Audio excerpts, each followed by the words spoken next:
আমরা ম্যাক্সিমাম মানুষই শুধু পরিকল্পনা করে যাই। কিন্তু সেই পরিকল্পনা অনুযায়ী কখনোই সে কাজগুলি করতে পারি না। কেননা ব্যস্ততম জীবনে সবসময় কোনো না কোনো কাজ নিয়ে ব্যস্তই থাকতে হয় আমাদের সবাইকে। তাই ইচ্ছা থাকা সত্ত্বেও আমরা অনেক কিছু চাইলেও করতে পারি না।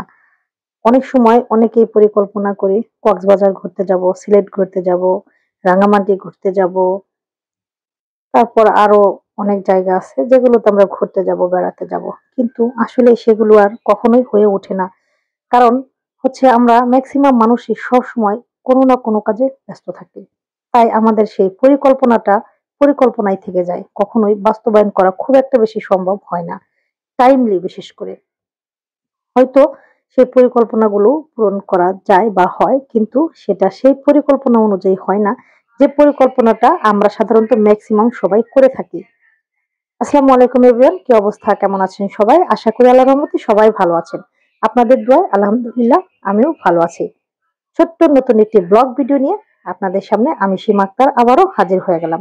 আশা করি ধৈর্য সহকারে মনোযোগ দিয়ে আমার এই ছোট্ট ব্লগ ভিডিওটি আপনারা সবাই দেখবেন। আপনারা যদি কষ্ট করে ধৈর্য সহকারে আমার এই ছোট্ট ব্লগ ভিডিওটি দেখেন তাহলে অবশ্যই আমার নতুন ভিডিও করার আগ্রহটা অনেকাংশেই বেড়ে যাবে।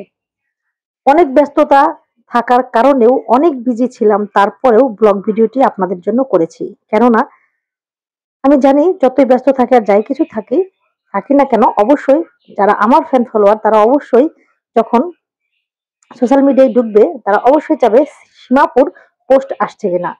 যারা আমাকে ভালোবাসে তারা অবশ্যই চাবে। আর যখন তারা দেখবে যে না আমার কোনো পোস্ট চায়নি ১ বার, ২ বার, ৩ বার অটোমেটিক্যালি তারা কিন্তু অনেকটাই আমার কাছ থেকে দূরত্ব হয়ে যাবে।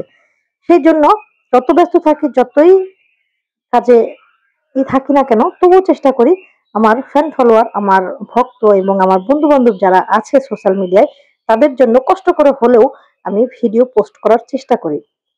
হাজার ব্যস্ততা থাকার পরেও। তাই আপনারা কষ্ট করে যদি ভিডিওগুলি দেখেন তাহলে কিন্তু অবশ্যই আমি নতুন ভিডিও আরো কষ্ট হলেও আমি ভিডিওগুলি করব। আর এখন ভিডিওতে যেটা দেখতে পাচ্ছেন আমি কোথাও যাচ্ছি, তাই না? এরকমটাই কিন্তু লোকেশন, বাহিরের সিনারি অথবা রাস্তাঘাট দেখে কিন্তু এরকমই মনে হচ্ছে, তাই না? হ্যাঁ, অবশ্যই ঠিকই ধরেছেন। কারণ আমি অনেক ব্যস্ততার কারণে অনেক পরিকল্পনা করেছি, কখনোই আসা হয়নি। কিন্তু আজকে হুট করেই চলে এসেছি সিলেট শহরে। সিলেটে ঘুরতে এসেছি।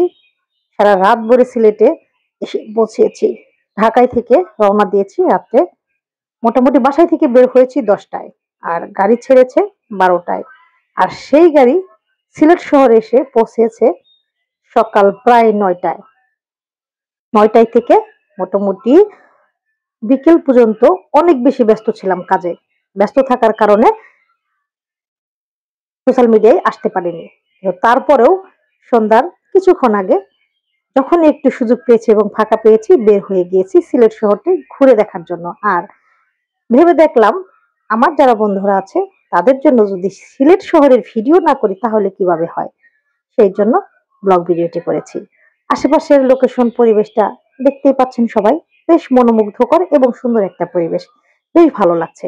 আমার কিন্তু সিলেটে এসে ঘুরতে বেশ ভালোই লাগছে।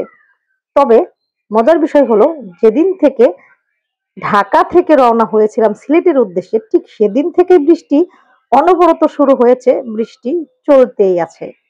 বৃষ্টিতে কখনো ভিজছি, কখনো বাতাস বা রোদে শুকাচ্ছি। এভাবেই সারাদিনের কাজগুলো করেছি। তারপরেও ব্যস্ত থাকার পরে সন্ধ্যার পরে যখন বেরিয়েছি, সন্ধ্যা না ঠিক কিছুটা সন্ধ্যার আগে আরকি বিকেলের দিকে। তো যখন বের হয়েছি তখন এই ভিডিওটা ধারণ করেছি। ক্যামেরা বন্দী করেছি। আশেপাশের লোকেশন দেখে বেশ ভালোই লাগছে। আমার তো মোটামুটি অনেক ভালো লেগেছে। আশেপাশের গাছপালা, সবুজের সমারোহ আরো ইত্যাদি অনেক কিছু আছে যেগুলি মোটামুটি চোখে পড়ে আরকি দেখার মতো। তো ভালোই লাগছে। তারপর যতটুকু দেখলাম সিলেটে শহরের মধ্যে বিশেষ করে আশেপাশের যে পরিবেশ সবকিছু মিলিয়েই মোটামুটি বেশ ভালো। তাই ভিডিওটি যারা দেখবেন তাদের অবশ্যই সিলেট সম্পর্কে কিছুটা হলেও ধারণা হবে। যারা সিলেটে এসেছেন তাদের কথা আলাদা। আমি তাদের কথা বলছি না। কেননা তারা তো বেড়াতে এসেছেই। কিন্তু আমার মতো যারা ফার্স্ট টাইম সিলেটে ঘুরতে এসেছেন, ঘুরতে বলা ভুল হবে। কারণ আমি আসলে মূলত এখন ঘুরতে আসছি না। কারণ ঘুরতে আসার কথা আমার অনেক আগেই পরিকল্পনা ছিল কিন্তু সেটা হয়ে ওঠেনি। এসেছি আসলে কাজে।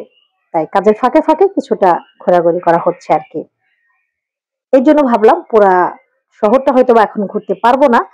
তো যতটুকু পারি ঘুরবো। তাই সিএনজি নিয়ে বের হয়েছি। ঘুরে, ঘুরে যতটা পারছি দেখার চেষ্টা করছি এবং আপনাদেরকে দেখানোর চেষ্টা করছি আরকি। তো ভালোই লাগছে মোটামুটি বেশ। তবে আশা আছে চা বাগানটা যেন সবাইকে দেখাতে পারি এবং আমি নিজেও দেখতে পারি। এখন শত ব্যস্ততার মাঝে কাজের ব্যস্ততার কারণে আমি আসলে সিল সিলেটের চা বাগানে আসলে যেতে পারবো কিনা জানি না। তবে অবশ্যই চেষ্টা করব সিলেটে এসেছি সেহেতু চা বাগানটা সবাইকে দেখানোর জন্য ঘুরে, ঘুরে। আর তার আগে সিলেটের শহরগুলোর আশেপাশের যে লোকেশন এগুলো দেখিয়ে একটা ধারণা তৈরি করে দিলাম যেন আপনারা যারা সিলেটে ঘুরতে আসতে চাচ্ছেন তাদের একটা ধারণা হয়ে যায় এবং তাদের অবশ্যই ইন্টারেস্ট জাগে যে আমরা সিলেট শহরে ঘুরতে যাব বা বেড়াতে যাব। অনেকেরই পরিকল্পনা আছে সিলেটে যাব, চা বাগান দেখব, হযরত শাহজালাল এবং শাহপরানের মাজার ঘুরবো, দেখবো, জিয়ারত করব। এরকম পরিকল্পনা কিন্তু অনেকেরই থাকে। তবে হ্যাঁ, আ যখন সিলেটে এসেছি তখন তো অবশ্যই এগুলোকে বাদ ফেলানো যাবে না। তারপর হচ্ছে মোটামুটি ভালোই যতটুকু দেখেছি বা ঘুরলাম। শাহজালালের মাজার, শাহপরানের মাজার, সালমান শাহ আমাদের চলচ্চিত্রের নায়ক, জনপ্রিয় নায়ক সালমান শাহর কবর। তো মোটামুটি সবই দেখেছি আরকি। আর কবুতরগুলি এত সুন্দর করে মানে দাঁড়িয়ে আছে, বসে আছে। বৃষ্টি পড়ছে তারপরেও ওরা আসলে ওখান থেকে নড়ছে না, সরছে না। ওখানেই আছে। বেশ ভালো লাগছে দৃশ্যগুলো মিলিয়ে। ওখান থেকে বের হয়েই তারপর আবার শহর দেখতে বেরিয়েছি। তবে বেশ ভালোই লাগছে ঘুরতে বেড়াতে। আপনারাও অবশ্যই যারা, যারা সিলেটে আসতে চাচ্ছেন তারা নিঃসন্দেহে ঘুরতে আসতে পারেন। কারণ এখানে আসলে কিন্তু অনেক মজা পাবেন। আর নেক্সট টার্গেট অবশ্য আশা আছে।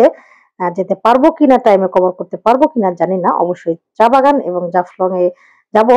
তো দেখা যাক এই জায়গাগুলোতে ঘুরতে যেতে পারি কিনা। তো সে পর্যন্ত আপনারা সবাই ভালো থাকবেন, সুস্থ থাকবেন। নতুন কোনো ভিডিও নিয়ে আমি সীমা আক্তার আবারও আপনাদের মাঝে হাজির হয়ে যাব।